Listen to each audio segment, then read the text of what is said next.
Assalamu alaikum class. I am Dr. Arusa Aftab from Department of Botany, Lahore College for Women, University Lahore. The course I am teaching you is Recent Trends in Ethnobotany, and the topic we are going to start today is economics in relation to ethnobotany. Let's start it from its introduction. Economy or economics in ethnobotany is used for the evaluation of plant resources which we are using, even living in the urban areas or in the countrysides. The concept was introduced in 18th century by European ethnobotanists. Economic ethnobotany is originated from the economic botany. Economic botany is very primitive concept in which we can evaluate the plants what we are regenerating in our fields, and when we are going to sell in the market, we get some revenue. That the production or the attainment of revenue will give us the idea of our marketable product. Then values of ethnobotany in relation to economics. Value of any product can be estimated through introducing it into the market, or whereas in case of plants, the value of the products can be estimated through two different strategies. Either the product is renewable or non-renewable. So value of environment includes the study of renewable and non-renewable resources. The renewable resources, these are the resources that can be generated within a short period of time, like crop plants. These resources generate revenue within short period of time. Next is non-renewable resources. Non-renewable resources, as the name indicates, these can't be regenerated within one lifespan. These resources take millions of years for their formation. For example, coal formation. And these values of renewable and non-renewable resources are interrelated with some other values like direct value, indirect value, aesthetic value, etc. Now the question is, what is direct value or direct economic value? Direct value includes the economic value that is derived from food, construction material, medicinal plants, and other goods harvested from the natural resources. You can say the direct value is that in which when you collect some product from the forest and take it to the market and sell it, and you are going to get some money. The money you achieve from that specific site is the direct value of your specific product.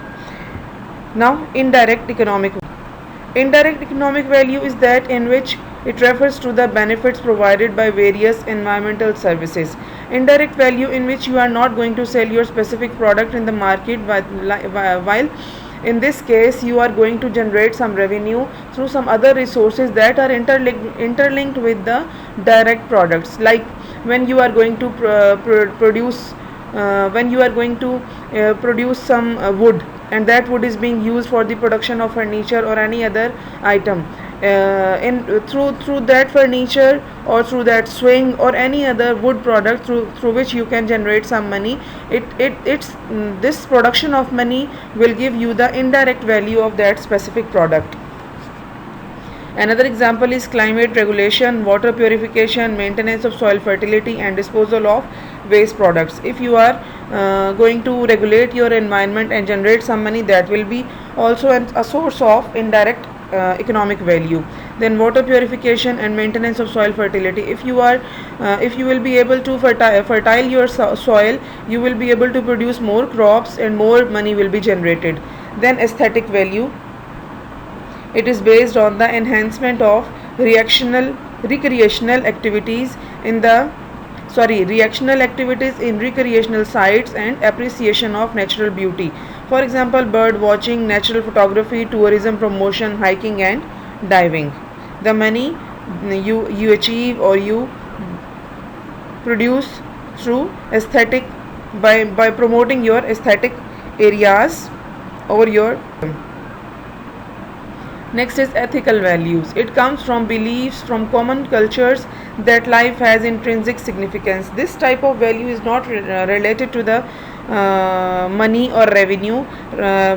rather it is interrelated with the cultural activities or the ethical values of the common man living in the specific society or specific area. Next is value of forest products. How can we estimate the value of forest products? By introducing them into the market. It includes marketable and non-marketable biological resources. First is marketable resources. These are living resources that can be advertised and are source of revenue. For example, ornamental plants, medicinal plants, feeding resources and furniture. Any type of plant you collect from the forest or your field areas and take these plants to the market and sell them to get some money. It will give you the cost of that specific plant, and these are all the market resources which can be taken to the market. Next, like plants, gums, resins, honey and firewood are also types of marketable resources. Then non-marketable resources. Non-marketable resources include edible plant resources, soft woody plants, poisonous plants and mushrooms. These can also be sold into the market, but all these resources are those in which you are going to use the plants or the plant parts by converting them into some other form. Like if you consider mushrooms, then you are going to use mushrooms not directly, but you have to convert it into a tin form or in its processed form. Then poisonous plants, these are also not used directly, because poisonous plants, in case of poisonous plants, you are not able to get the exact amount or the exact dose of the plant that you have to apply or that you have to use in your medication. So you have to quantify the plant or the plant product by introducing it into the industry. Then soft woody plants that can't be used in the production of furniture, so you have to process them into some other forms for their further utilization. Then calculation of forest products in measured plants. The forests are source of two types of products, like timber products and non-timber products. Timber products are those which are used for the production of furniture, household, other wooden items like windows, doors or other wooden articles like cabinets and wardrobes, cupboards, etc. Non-timber products are other than the wood products like resins, gums, honey, flowers, essence, etc. Timber products are used as building material and as well as a source of furniture wood. Non-timber products include ornamental plants, gums, resins, small herbs and like green chili. Then change in productivity method. How can we improve the productivity of a field area? Number one is maintenance of pastures. If our pastures are maintained, we will be able to get more milk, more vegetables, more food. Cattle are source of milk and meat. They feed on pastures that result in the rotation of the soil and nutritive level of soil increases. Then timber plantation. It includes plantation of trees that gives wood for furniture and fire. Then estimation of natural resources. It involves the advertisement of products by distribution of items in order to enhance the liking towards new products. This is very natural. Whenever we are going to introduce any item in the market, we have to publicize it before that, and the publication of that specific item would help us to generate more and more revenue. For estimation, following steps are followed. This is the estimation of your natural resource. Number one is counting of resource. How much item you have regenerated in your field. Then number two is stock with the locals. This stock will help you what quantity or what number of plants or what type or quantity value of plant or the product was regenerated in the past, and how much increase you have done in this specific. It gives us idea of the resources that are marketable. Next is estimation of total potential yield. It gives idea about seasonal variation, that either the product that is introduced in the is affected by seasonal variation or not. Then establishing.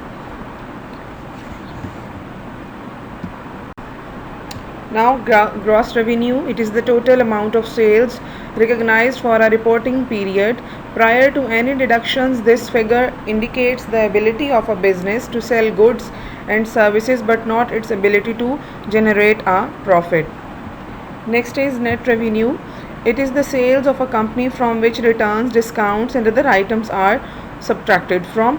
In accounting, net refers to adjustments made to the original, and therefore it can be calculated after adjusting gross revenue with the discounts, returned products or any other direct selling expenses.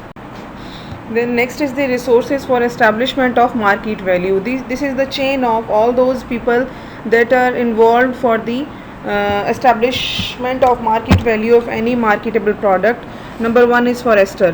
Forester maintains the farm. He look after all the requirements or issues being produced within a forest. Number two is agrarian. Agrarian or agriculturist have the latest data, as they have to deal with the multiple source. They are able to tell the exact value of a product.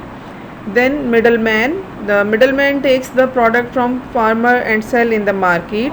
Then wholesaler. Wholesaler takes the product and distribute in different shops. Then retailer. Retailer has limited number of products and he sells the products with profit. Next is labor cost. It includes transport charges from the producer to the consumer. The last, we have to calculate the net present value of our products. It is the assessment of minor forest products used as sample to estimate the net present value of that product. Net present value or NPV is equal to V over R, where V is the net revenue produced each year and R is the inflation free discount or the original amount of item that is discount free and free of taxes. Here is a list of recommended books which you can use for the preparation of your document, and that's it.